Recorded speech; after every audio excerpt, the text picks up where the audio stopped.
मंडळी, तुम्ही आधी हा व्हिडिओ बघा। जिनको कुत्ता नहीं पहुंचता वो आजकल सोशल मीडिया पर आकर सबको गाली देते हैं, मुख्यमंत्री को भी गाली देते हैं। ऐसे कुछ भाड़े के टट्टे इस मिसिंग लिंक के बारे में भी पैसा ले लेकर सोशल मीडिया पर लिख रहे थे। उनको भी कह देना चाहता हूं, अगर महाराष्ट्र का अपमान करोगे छोडूंगा नहीं। नमस्कार मित्रांनो, मी राजश्री आणि तुम्ही पाहताय राजश्री अनफिल्टर्ड। तर मित्रांनो, विचार करा, तुम्ही ज्या नेत्याला राज्याचा कारभारी म्हणून निवडून देता, तो नेता जेव्हा कोट्यवधी रुपयांच्या प्रकल्पातील दुर्घटनेवर आणि जनतेच्या सुरक्षेवर उत्तर द्यायला उभा राहतो, तेव्हा तुम्ही त्याच्याकडून काय अपेक्षा ठेवता? जबाबदारीची, पारदर्शकतेची की चुका मान्य करण्याची? पण जर तोच जबाबदार नेता विधानसभेत उभं राहून जनतेच्या प्रश्नांना अफवा ठरवू लागला आणि विरोधकांना थेट भाडेके टट्टू, भाटक गदर्भ आणि सुपारीबाज सारख्या खालच्या पातळीवरील शब्दांनी अपमानित करू लागला, तर त्याला तुम्ही काय म्हणाल? कोट्यवधी रुपयांचा प्रकल्प धोक्यात येतो, दरड कोसळते आणि राज्याचे गृहमंत्री आणि मुख्यमंत्री असलेल्या देवेंद्र फडणवीसांना जनतेच्या पैशांची काळजी सोडून विधानसभेत हिंदीत भाषण ठोकण्याची आणि विरोधकांची खिल्ली उडवण्याची गरज का पडते? हा प्रश्न विरोधकांचा अपमान आहे की या महाराष्ट्राच्या जनतेच्या हक्काचा आणि अस्मितेचा अवमान?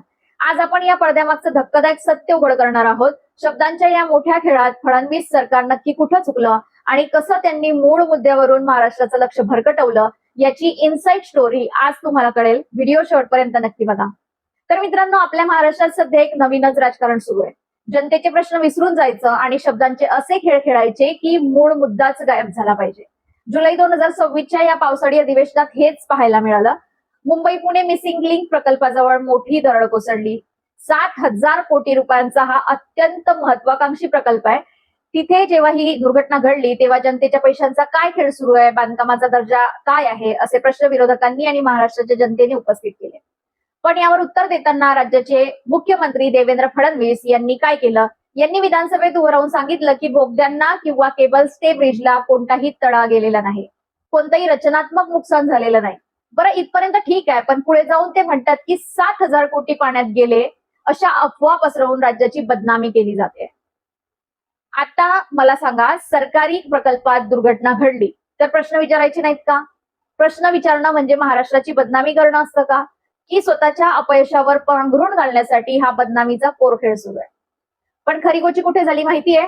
देवेंद्र फडणवीस जेव्हा यावर बोलत होते, तेव्हा ते अचानक महाराष्ट्राच्या विधानसभेत हिंदी बोलायला लागले। त्यांनी विरोधकांना थेट भाडेके टट्टू म्हटलं, भाडेके टट्टू पण नाही, भाडेके टट्टे म्हटलं। आता इथेच मनसे अध्यक्ष राजसाहेब ठाकरे यांनी अत्यंत रास्त आणि टोकदार प्रश्न उपस्थित केला। राज ठाकरे आपल्या भाषणात कडाडले, अरे तू मुख्यमंत्री आहेस ना? वाक्य संपल्या संपल्या हिंदीतून बोलायला सुरुवात केलं। कोणासाठी हिंदी बोललास? समोर बसलेले आमदार मराठी, ही महाराष्ट्राची विधानसभा आहे, मग महाराष्ट्राच्या विधानसभेत आमचा नेता हिंदीत बोलतो कशासाठी? हा प्रश्न किती महत्वाचा आहे, विचार करा मित्रांनो। राज ठाकरेंनी थेट मर्मावर बोट ठेवलं की कदाचित फडणवीसांना महाराष्ट्राच्या जनतेशी देणं घेणं नाहीये, त्यांना आपल्या पक्षातील दिल्लीत बसलेल्या वरच्या लोकांना संदेश द्यायचा असेल, त्यांना खुश करायचं असेल। महाराष्ट्राच्या पवित्र विधानसभेत जिथे मराठी भाषेचा आणि मराठी अस्मितेचा डंका वाजला पाहिजे, तिथे विरोधकांना अपमानित करण्यासाठी हिंदी शब्दांचा अट्टहास का? आणि जेव्हा राज ठाकरेंनी यावर आक्षेप घेतला, तेव्हा फडणवीसांनी आपली चूक मान्य करायला हवी होती। पण अहंकार जेव्हा डोक्यात शिरतो ना, तेव्हा माणूस चूक मान्य करत नाही, तर त्या चुकीचं समर्थन करण्यासाठी आणखी मोठी चूक करतो। विरोधकांनी भाषेवर आक्षेप घेतला म्हणून देवेंद्र फडणवीस यांनी पुढच्या भाषणात काय केलं? ते म्हणाले, मी भाडेके टट्टू हा शब्द मागे घेतो, कारण मला आता सुसंस्कृत लोकांनी सांगितलं की अधिक सुसंस्कृत भाषा वापरायला हवी होती, म्हणून मी तो शब्द मागे घेऊन त्याऐवजी सुसंस्कृत भाषेत भाटक गदर्भ म्हणतो किंवा मराठीत सुपारीबाज म्हणतो। विचार करा, एका राज्याचा सर्वोच्च नेता, गृहमंत्री, मुख्यमंत्री आणि सध्याचा मुख्यमंत्री राज्याच्या विधानसभेत उभं राहून लोकप्रतिनिधींना भाटक गदर्भ म्हणजे भाडोत्री गाढव आणि सुपारीबाज म्हणतोय। ही आपल्या महाराष्ट्राच्या सुसंस्कृत राजकारणाची पातळी आहे का? त्यांनी पुढे अतिशय उपरोधिकपणे सांगितलं की मी फक्त टोपी फेकली होती, ती अनेकांच्या डोक्यावर जाऊन पडली, त्यामुळे अनेकांना ती लागली। पण फडणवीस साहेब, जनता तुम्हाला टोपी फेकायला आणि सभागृहात बसून शब्दांचे जाळे विणायला निवडून देत नाही। तुम्ही विचारलेला शब्द मागे घेतला आणि त्याला शुद्ध संस्कृत शिवीचं रूप दिलं, यातून तुमचा अभ्यास दिसतो की तुमचा अहंकार? विरोधक जर सुपारी घेऊन प्रश्न विचारत असतील, तर मग त्या दुर्घटनेचे पुरावे काय खोटे आहेत का? तिथे कोसळलेली दरड काय सुपारी घेऊन कोसळली होती का? जनतेचा पैसा जो तिथे लागलाय तो काय सुपारीचा पैसा आहे का? फक्त एवढंच नाही, फडणवीसांनी राज ठाकरेंचं नाव घेत समाचार घेताना त्यांच्या मिमिक्री करण्याच्या कौशल्यावर टीका केली आहे. ते म्हणाले, आमचे काही मिमिक्री आर्टिस्ट मला विचारतात की हिंदीत का बोललात, ते आमचे मित्र आहेत. त्यांनी जर राजकारणाऐवजी मिमिक्री किंवा स्टँडअप कॉमेडीमध्ये करिअर केलं असतं तर महाराष्ट्रात एकाही स्टँडअप कॉमेडियनला बाजारपेठ उरली नसती. फडणवीस साहेब, ही टीका आहे की तुमची भीती? जेव्हा जेव्हा राज ठाकरे जनतेचे प्रश्न मांडतात, टाउन प्लॅनिंगवर बोलतात, उड्डाण पूल आणि ब्रिज बांधणे म्हणजे विकास नाही तर शहरांची दुरावस्था थांबवणे विकास आहे असं म्हणतात, तेव्हा तुमच्याकडे त्याचं काय उत्तर असतं? तुम्ही मिमिक्री छान करता, हेच उत्तर आहे का तुमचं? राजकारणात जेव्हा तुमच्याकडे पुराव्यांचं आणि कामाचं उत्तर नसतं तेव्हा तुम्ही समोरच्या व्यक्तीच्या कलेची आणि त्याच्या वैयक्तिक आयुष्याची थट्टा उडवायला सुरुवात करता. राज ठाकरेंनी विचारलेला प्रश्न अगदी सरळ होता, महाराष्ट्राच्या जनतेच्या पैशांचा हिशोब द्या आणि मराठीत बोला. या सरळ प्रश्नाला उत्तर न देता त्यांना स्टँडअप कॉमेडियन ठरवून तुम्ही स्वतःची सुटका करून घेऊ पाहत आहात का? पण महाराष्ट्राची जनता शून्य आहे, ती हे सगळ्या उघड्या डोळ्यांनी पाहते. आणि मित्रांनो, हा केवळ प्रकल्पाचा आणि भाषेचा विषय नाहीये. याच अधिवेशनात जेव्हा कायदा आणि सुव्यवस्थेवर प्रश्न निर्माण झाले तेव्हाही फडणवीसांनी नेहमीप्रमाणे आकडेवारीचा खेळ मांडला. ते म्हणाले की गुन्हेगारीचा दर हा प्रति 1,00,000 लोकसंख्येमागे मोजला जातो, त्यामुळे एकूण गुन्ह्यांच्या संख्येवरून राज्यांची तुलना करणं चुकीचं आहे. अधिकृत आकडेवारीनुसार महाराष्ट्र देशात गुन्हेगारीत 7व्या क्रमांकावर आहे, महिलांवरील गुन्ह्यात 9व्या क्रमांकावर आहे, बालकांवरील गुन्ह्यात 7व्या क्रमांकावर आहे.